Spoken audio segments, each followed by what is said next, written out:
Recommended by a friend of mine. We thought we'd pop down to Emsworth, parked up at Warblington Road, and have a little walk along the seafront here, and then go to the Thomas and Becket Church.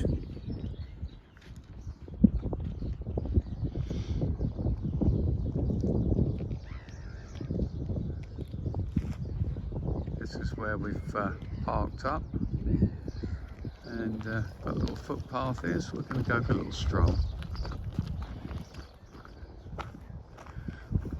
Welcome to Norbar Woods. I'm not going that way. No? Alright, we'll walk along there in a minute. I'll just go and see what's on this notice board.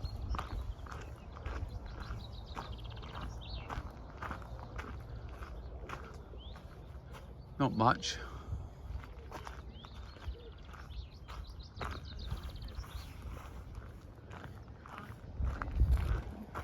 Plenty of benches, look.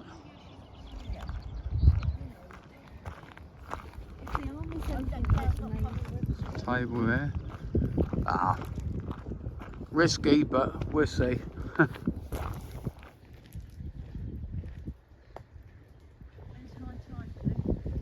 don't know. We'll have to have a look at the tide times and come down here one time when the tide's in. Yeah, I'm just coming.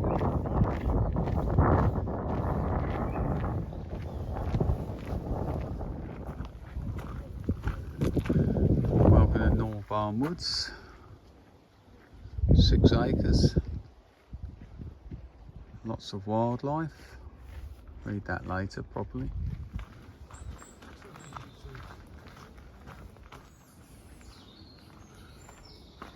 Love these trees.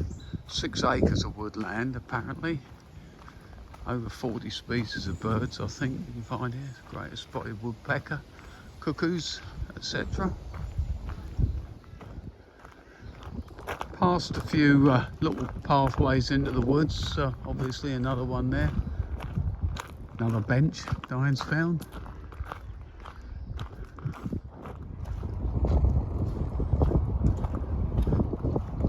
Pretty windy this morning. Oh, that big dark cloud has disappeared, Diane. Behind us. Yeah, it's going away from us. Look at the sky. Obviously, if you're going to walk along here, you need to be aware of the high tide times. It's not even low tide till about just after 1 today, so we haven't got any worries about water from there, but maybe from up there at some stage, so we won't go too far this morning. Quite dramatic out here this morning.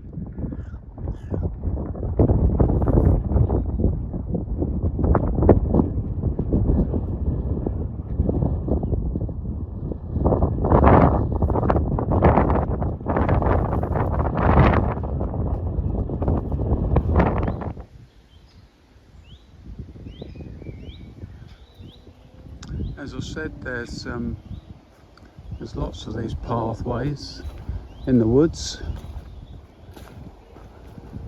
Little trails go off in lots of different directions.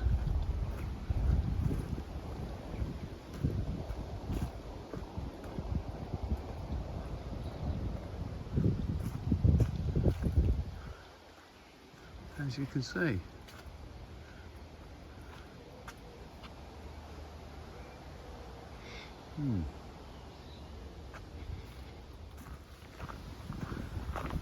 Just going back to where I left Diane on having a little rest on the bench. Thought I'd have another quick look inside the woods here. Loads and loads of paths, no fires. I should have thought that was a no-brainer. But I guess I ought to track back and find my other half I've left sitting in the sun on the bench. As I said, the paths, lots of wherever you go there's another one leading off here and another one leading there, so there's obviously a fair area to cover. I think it was 6 acres I read. That's the main path there, and we're right near the end now, so that goes back out by the harbour there.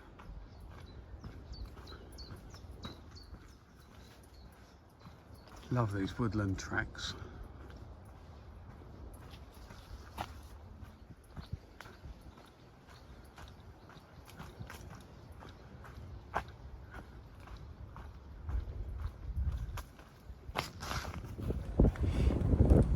Well, we've had an hour here.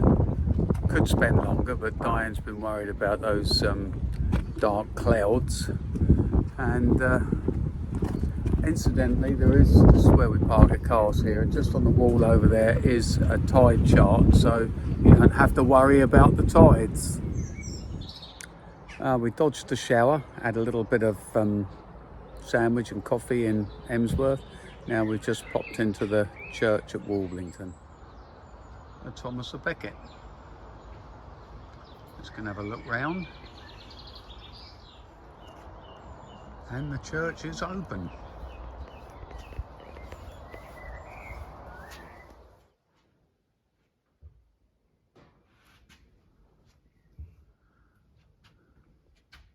Oh, that's Anne. She's down there, Cliff. Hang on. Oh, the wife. Oh, the daughter. Also lieth Anne, daughter of the above. She's down there. She's got skull. 1753 in the 18th year of her life. Oh, it's old, isn't it, this church? Yeah, another one. That's the son. Died on my birthday. Not that I was around, of course, back then. Fellow, or something like that. No, I know. William Butler Fellows, captain in the 3rd Madras Cavalry, who joined in 1841. See, there's all different gravestones down there. Yeah. This one, you can't make out anything on it now. Same as that one, you can barely The one you just tried. read. 1813 down there.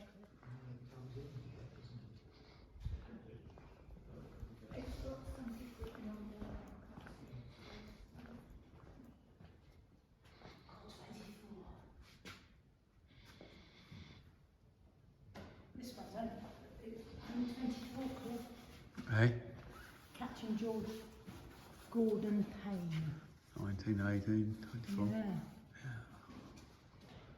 He died the year before my mum's one.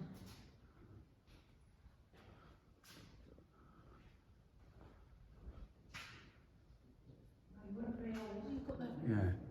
To give you some idea of the age, the first rector of Warblington was John Dake before 1249. So it goes back a ways. We'll have a wander outside, shall we? Yeah. Well, it's nice out there. There's quite a history here. One of the early priests here, or clergy I suppose you would say, accompanied who would later become Edward I on crusade. And this little building here is one of two watch.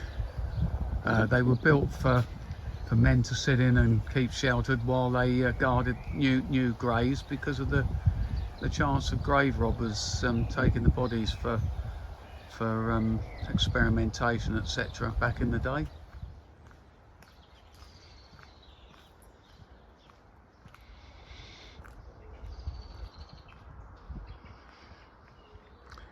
There's a tower very near here. It's the ruins, what's left of a castle that was built for Margaret, the daughter of George the Duke of Clarence, so she was the last of the Plantagenets.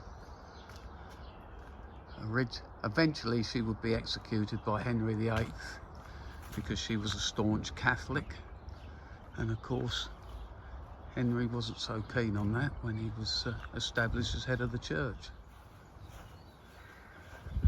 I'm assuming that's the other watch hut to keep an eye for the grave robbers. Now there's a yew tree, which I'm assuming might be this one, that's definitely over 1,000 years old and rumoured to possibly be up to 1,500 years old. Look at that, it's got to be this one, I should think.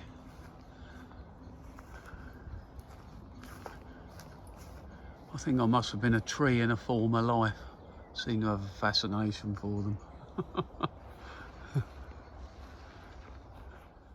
And from the other side, what a fantastic old tree that is. And if you like the old yews, then Kingley Vale near Chichester, Lavant area is well worth a visit. The oldest yew, some of the oldest yew trees in Europe apparently there.